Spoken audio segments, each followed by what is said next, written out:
Le livre de Job, chapitre 16.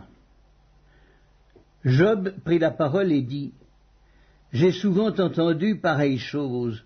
Vous êtes tous des consolateurs fâcheux. Quand finiront ces discours en l'air? Pourquoi cette irritation dans tes réponses? Moi aussi je pourrais parler comme vous si vous étiez à ma place. Je vous accablerai de paroles, je secouerai sur vous la tête, je vous fortifierai de la bouche, je remuerai les lèvres pour vous soulager. Si je parle, mes souffrances ne seront point calmées. Si je me tais, en quoi seront-elles moindres? Maintenant, hélas, il m'a épuisé. Tu as ravagé toute ma maison, tu m'as saisi pour témoigner contre moi. Ma maigreur se lève et m'accuse en face. Il me déchire et me poursuit dans sa fureur, il grince les dents contre moi, il m'attaque et me perce de son regard. Ils ouvrent la bouche pour me dévorer, ils m'insultent et me frappent les joues, ils s'acharnent tous après moi. Dieu me livre à la merci des impies, il me précipite entre les mains des méchants. J'étais tranquille et il m'a secoué. Il m'a saisi par la nuque et m'a brisé. Il a tiré sur moi comme à un but. Ses traits m'environnent de toutes parts. Il me perce les reins sans pitié. Il répand ma bile sur la terre. Il me fait brèche sur brèche. Il fond sur moi comme un guerrier. J'ai cousu un sac sur ma peau. J'ai roulé ma tête dans la poussière. Les pleurs ont altéré mon visage. L'ombre de la mort est sur mes paupières. Et je n'ai pourtant commis aucune violence. Et ma prière fut toujours pure. Ô terre, ne couvre point mon sang. Et que mes cris prennent librement leur essor. Déjà maintenant mon témoin est dans le ciel. Mon témoin est dans les lieux élevés. Mes amis se jouent de moi, c'est Dieu que j'implore avec larmes. Puisse-t-il donner à l'homme raison contre Dieu et au Fils de l'homme contre ses amis? Car le nombre de mes années touche à son terme, et je m'en irai par un sentier d'où je ne reviendrai pas. Le livre de Job, chapitre 17. Mon souffle se perd, mes jours s'éteignent, le sépulcre m'attend. Je suis environné de moqueurs et mon œil doit contempler leurs insultes. Sois auprès de toi-même ma caution, autrement qui répondrait pour moi? Car tu as fermé leur cœur à l'intelligence, aussi ne les laisseras-tu pas triompher. On invite ses amis au partage du butin et l'on a des enfants dont les yeux se consument. Il m'a rendu la fable des peuples, et ma personne est un objet de mépris. Mon œil est obscurci par la douleur, tous mes membres sont comme une ombre. Les hommes droits en sont stupéfaits, et l'innocent se soulève contre l'impie. Le juste néanmoins demeure ferme dans sa voie, celui qui a les mains pures se fortifie de plus en plus. Mais vous tous, revenez à vos mêmes discours, et je ne trouverai pas un sage parmi vous. Quoi? Mes jours sont passés, mes projets sont anéantis, les projets qui remplissaient mon cœur. Et ils prétendent que la nuit c'est le jour, que la lumière est proche quand les ténèbres sont là.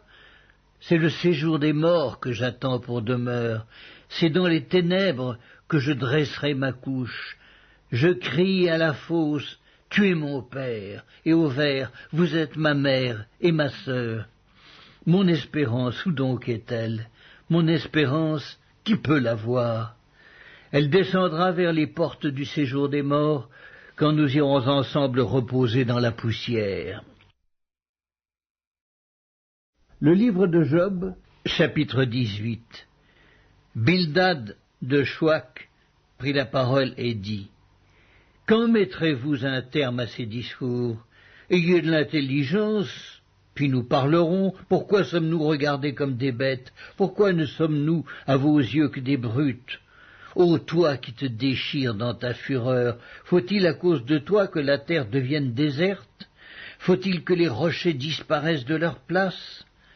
La lumière du méchant s'éteindra, et la flamme qui en jaillit cessera de briller. La lumière s'obscurcira sous sa tente, et sa lampe au-dessus de lui s'éteindra.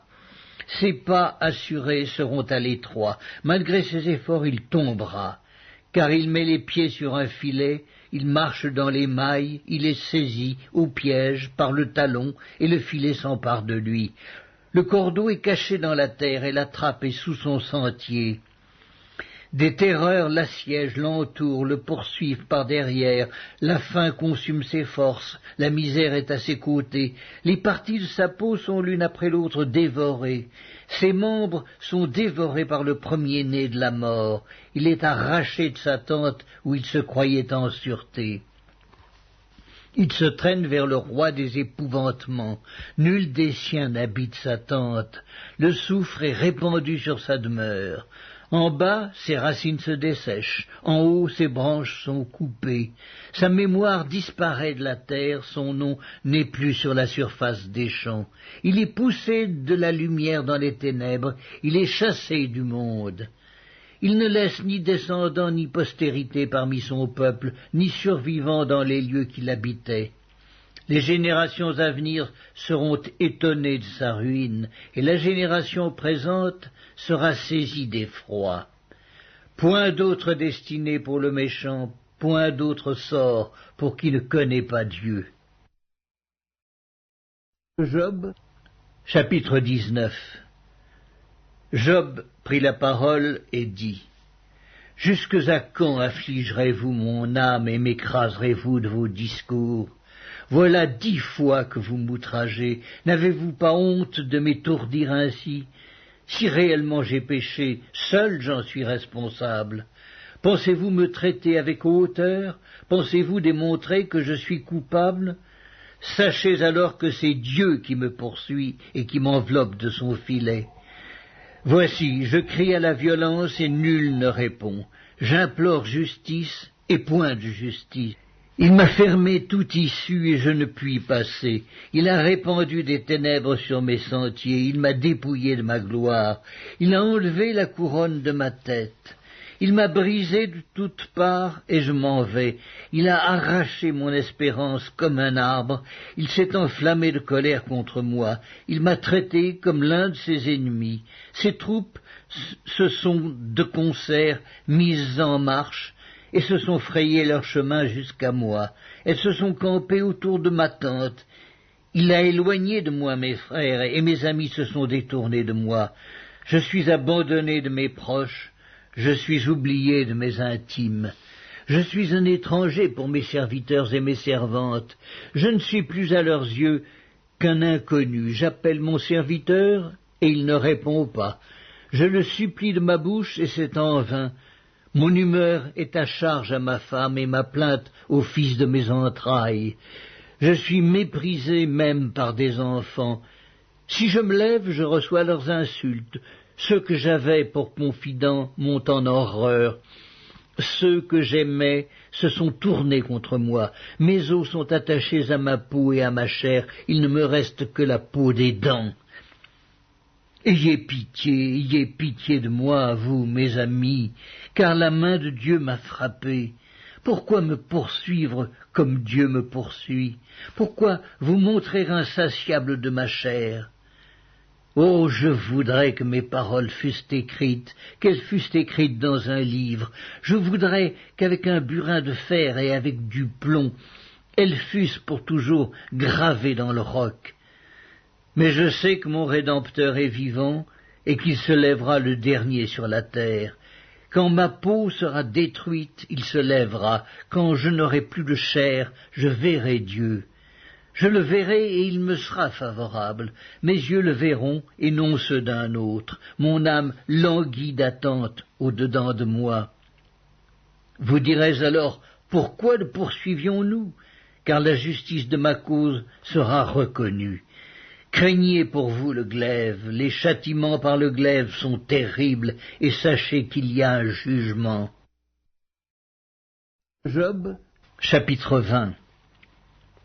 Tsophar de Naama prit la parole et dit: Mes pensées me forcent à répondre, et mon agitation ne peut se contenir. J'ai entendu des reproches qui m'outragent, le souffle de mon intelligence donnera la réplique. Ne sais-tu pas que de tout temps, depuis que l'homme a été placé sur la terre, le triomphe des méchants a été court et la joie de l'impie momentanée?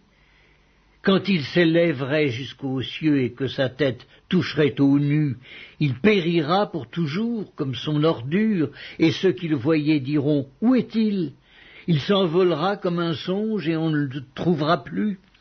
Il disparaîtra comme une vision nocturne, l'œil qui le regardait ne le regardera plus, le lieu qu'il habitait ne l'apercevra plus. Ses fils seront assaillis par les pauvres, et ses mains restitueront ce qu'il a pris par violence. La vigueur de la jeunesse qui remplissait ses membres aura sa couche avec lui dans la poussière.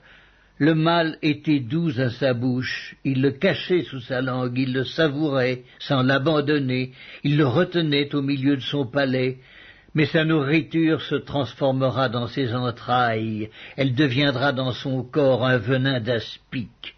Il a englouti des richesses, il les vomira, Dieu les chassera de son ventre, il a sucé du venin d'aspic, la langue de la vipère le tuera.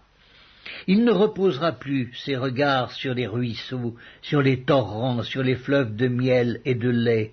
Il rendra ce qu'il a gagné et n'en profitera plus. Il restituera tout ce qu'il a pris et n'en jouira plus, car il a opprimé, délaissé les pauvres. Il a ruiné des maisons et ne les a pas rétablies.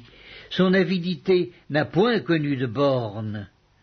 Mais il ne sauvera pas ce qu'il avait de plus cher. Rien n'échappait à sa voracité, mais son bien-être ne durera pas. Au milieu de l'abondance, il sera dans la détresse. La main de tous les misérables se lèvera sur lui. Et voici, pour lui remplir le ventre, Dieu enverra sur lui le feu de sa colère et le rassasiera par une pluie de traits. S'il échappe aux armes de fer, l'arc d'airain le transpercera. Il arrache de son corps le trait qui étincelle au sortir de ses entrailles, et il est en proie aux terreurs de la mort. Toutes les calamités sont réservées à ses trésors. Il sera consumé par un feu que n'allumera point l'homme, et ce qui restera dans sa tente en deviendra la pâture. Les cieux dévoileront son iniquité et la terre s'élèvera contre lui. Les revenus de sa maison seront emportés, ils disparaîtront au jour de la colère de Dieu. Telle est la part que Dieu réserve aux méchants, tel est l'héritage que Dieu lui destine.